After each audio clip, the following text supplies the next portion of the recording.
Com certeza você já deve ter ouvido ou até mesmo visto, escutado alguma história de alguém que bateu o seu drone e acabou acumulando um prejuízo muito grande. A verdade é que esses equipamentos têm manutenção cara.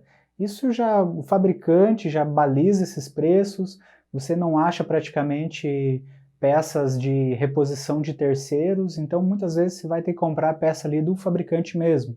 E a manutenção deles sai bem cara. Mas por que será que essas pessoas batem os seus drones? Será que realmente é problema eletrônico ou esse piloto deixou de fazer o seu dever de casa em relação aos checklists? É muito importante, antes de realizar o seu voo, proceder com os checklists de segurança. O primeiro checklist é o checklist de ambiente. Então, chegando no lugar, antes de decolar, antes de ligar o seu drone, você vai simplesmente observar, você vai olhar em volta de todo o ambiente onde você deseja voar.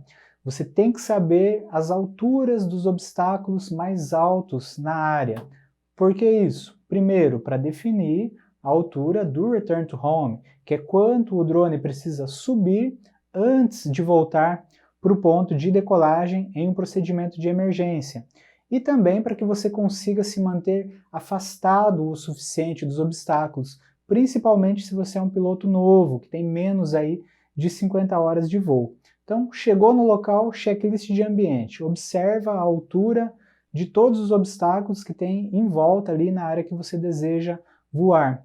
Essa análise a gente chama ela de análise topográfica, porque na verdade é isso que você está fazendo. Você está observando o relevo e baseado no relevo você vai definir os seus parâmetros de voo. Relembrando novamente que a altura que o drone te informa através da telemetria é a altura barométrica, onde o zero vai ser o seu ponto de decolagem. Sempre leve isso em conta ao realizar o seu checklist. Um checklist de ambiente também pode ser realizado de forma remota, para que você ganhe um pouco de tempo. Então, quando o cliente te passa a locação aonde que é para você realizar o seu voo, você vai utilizar o Google Earth Pro, delimitar um polígono na área que você deseja voar e pedir ali para o Google Earth Pro, clique com o botão direito, exibir perfil de elevação. Então ali você vai conseguir ver, baseado no modelo digital do terreno gerado por satélite, quais são as alturas ali dos obstáculos em relação ao seu ponto de saída. Uma coisa que muita gente esquece também, e é fundamental, é simplesmente olhar para cima. Então, colocou o drone no local onde você deseja realizar a decolagem, olha para cima, observa a distância de fios, galhos. Isso é muito pior quando você está em área urbana. Tem muita coisa, tem placa, fio, enfim, uma infinidade. Em área rural, geralmente a gente consegue achar um lugar ali um pouco mais amplo ali para realizar o pouso e a decolagem e com menos obstáculos. Esse checklist de ambiente ele também deve ser complementado com a verificação através de um aplicativo de forecast, para você ver ali as condições meteorológicas naquele local, naquele momento.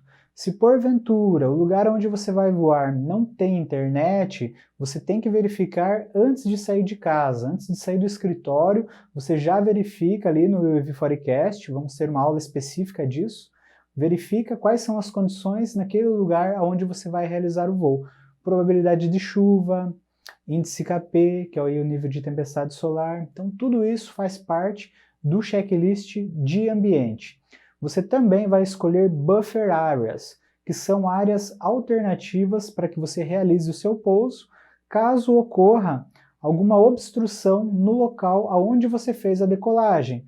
Por exemplo, você decola o seu drone, vai realizar o seu voo, e aí nesse meio tempo, alguma pessoa ali da equipe do cliente passa mal e é necessário um socorro médico. Chega uma ambulância e estaciona justamente no ponto que você saiu com seu drone. Então você não vai poder pousar naquele lugar.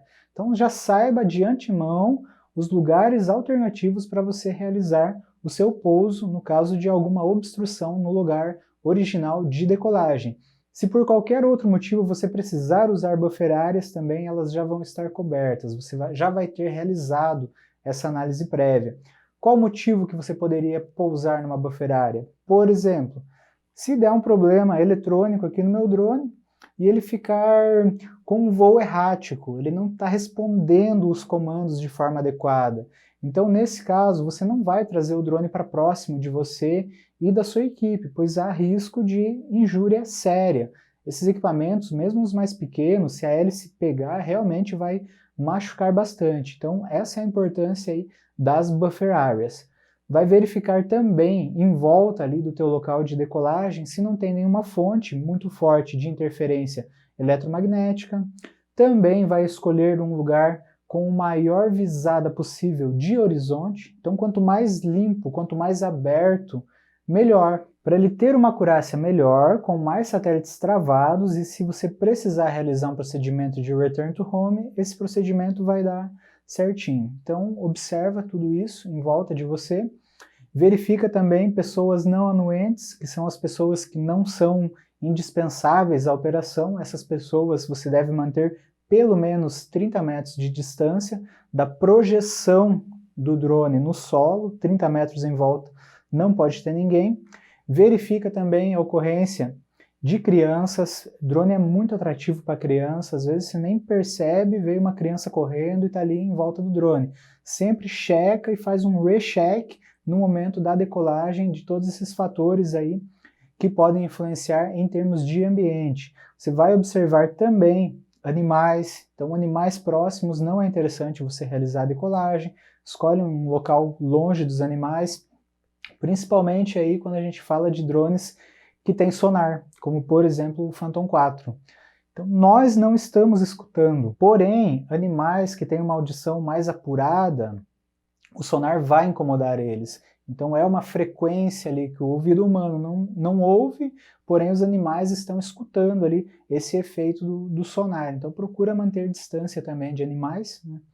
Em relação a isso também, abri uma aspas aqui, né? Tem lugares, tem parques que é proibido o voo de drone, você tem que sempre verificar, porque o ICMBio delimitou ali alguns parques onde eles fizeram estudos que o voo do drone atrapalhava demais a vida selvagem. Então, nesses lugares você não deve realizar o seu voo também. Então, esse é o checklist de ambiente. Terminou o checklist de ambiente, você vai para o checklist de equipamento. Se você está com um drone montado, como por exemplo esse aqui, o teu checklist é muito mais extensivo. Você vai ter que verificar se nenhuma solda está com mudança de coloração, se todos os fios estão ligados corretamente, sistema de propulsão se está bem atarrachado, enfim, são todos os componentes eletrônicos, parafusos, você tem que verificar. Já em um drone RTF, Ready to Fly, como por exemplo os drones da DJI, você vai verificar integridade estrutural, então se não apareceu nenhuma trinca no drone após o seu último voo, vai verificar integridade do sistema de propulsão, se realmente todas as hélices estão bem apertadas e colocadas da maneira correta. E um checklist visual mesmo. Por quê? Porque esses drones são fechados. Não tem como eu ver os componentes internos lá. Se o seu drone já foi para uma manutenção, você também tem que verificar todos os parafusos. Porque o que ocorre é que muitos técnicos não utilizam trava-rosca.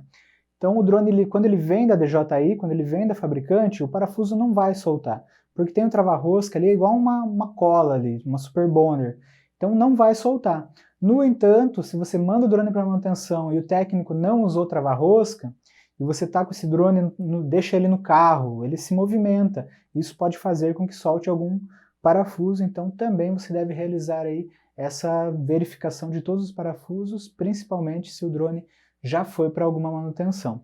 Aí temos também o checklist de objetivos. Então quem voa, voa para alguma coisa. Defina seus objetivos antes de realizar a decolagem, porque senão você só vai gastar a bateria e no final não fez nada, não fez nenhum take legal, não tirou nenhuma foto boa. Então o planejamento é essencial, tendo em vista que nós temos pouco tempo de voo, né? Essa questão assim, tem gente que fala, mas 17 minutos, nossa, é muita coisa, meu cliente quer só um vídeo de 3 minutos. Mas não, na verdade não é bem assim que funciona, né? Para um vídeo de 3 minutos, geralmente a gente vai voar aí mais de 1 hora. Então você vai extrair só a nata realmente depois. Toda vez que você fez um movimento um pouco mais brusco, deu uma bobeira no controle, você vai ter que descartar aquilo, porque para nível profissional não é tolerado esse tipo de coisa, ou até mesmo aparecer uma hélice. Aqui no Mavic 2 é muito difícil aparecer a hélice, porque o projeto dele está muito melhorado em relação ao Mavic 1 e Phantom 4. Mas no Phantom 4 Pro e Advanced é muito comum, principalmente quando você está realizando um voo para frente, aparecer hélices. Então, simplesmente estragou teu take, estragou tua filmagem. Então, o planejamento é essencial. Saiba o que você vai realizar antes de realizar a sua decolagem.